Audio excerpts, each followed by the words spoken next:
আসসালামু আলাইকুম ওরহমতুল্লাহি বারাকাতু। সম্মানিত দর্শক, আল্লাহ পাকের অপরূপ সৃষ্টির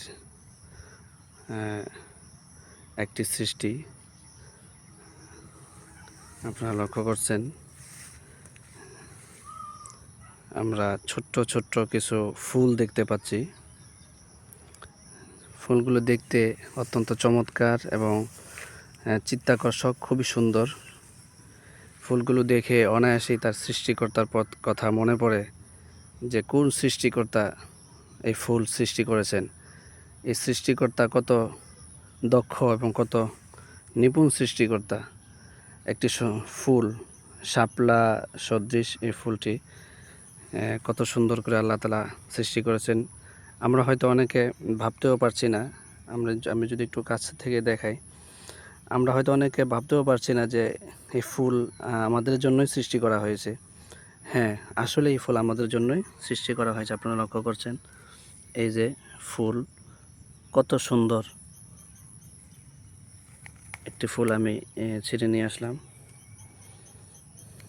কত সুন্দর ফুল। আমরা হয়তো কেউ জানি কেউ জানি না, কিন্তু এই কথা অবশ্যই সত্য যে আল্লাহ পাক রব্বুল আলামিন এই ফুল আমাদের জন্যই সৃষ্টি করেছেন, আমাদের উপকারের জন্যই সৃষ্টি করেছেন। আলহামদুলিল্লাহ।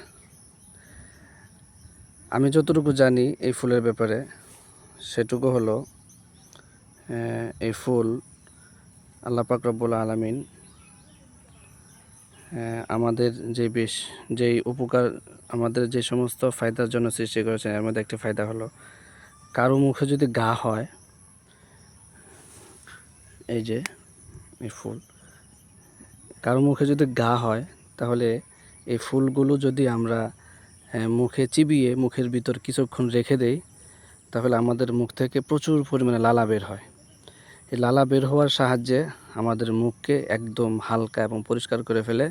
ফলে আমাদের মুখের যে ক্ষত এবং ঘাগুলো আছে, ঘাগুলো খুব দ্রুত সেরে যায়। এই ফুলের মধ্যে এই একটি উপকার আছে, এটা যেটা আমি জানি। এরকম আরও হাজারো রকমের উপকার আছে ফুলের মধ্যে। যারা আসলে ইউনানি চিকিৎসা যারা করে বিভিন্ন গাছগাছরা দিয়ে, তারা অবশ্যই এই ফুলকে একবার দেখা মাত্রই তারা চিনে ফেলবে যে আসলে এই ফুলটা দিয়ে মূলত কী ওষুধ তৈরি করা হয়। আল্লাহু আকবার, আল্লাহু আকবার। জি, আল্লাহ পাক রব্বুল আলামিন এই ফুল এত সুন্দর করে কোনো কারিগর ছাড়া সৃষ্টি করেছেন। সেই আল্লাহ তাআলা এই মহান পৃথিবী, ৭ আসমান ৭ জমিন সৃষ্টি করেছেন। আপনারা লক্ষ্য করছেন আমার চারিদিকে কত সুন্দর প্রাকৃতিক দৃশ্য, কত সুন্দর গাছপালা, তরলতা, হ্যাঁ, কত সুন্দর দৃশ্য। এই দৃশ্য অবশ্যই আনন্দদায়ক এবং খুব সুন্দর নয়নাভিরাম দৃশ্য। অবশ্যই এই সমস্ত দৃশ্য দেখে, সমস্ত সৃষ্টি দেখে তার সৃষ্টিকর্তাকে অবশ্যই চিনে সৃষ্টিকর্তার গোলামি করা আমাদের প্রত্যেকের জন্য জরুরি। আল্লাহ পাক রব্বুল আলামিন আমাদেরকে এই সৃষ্টিকর্তা চিনে সৃষ্টিকর্তার গোলামি করার তৌফিক দান করুন।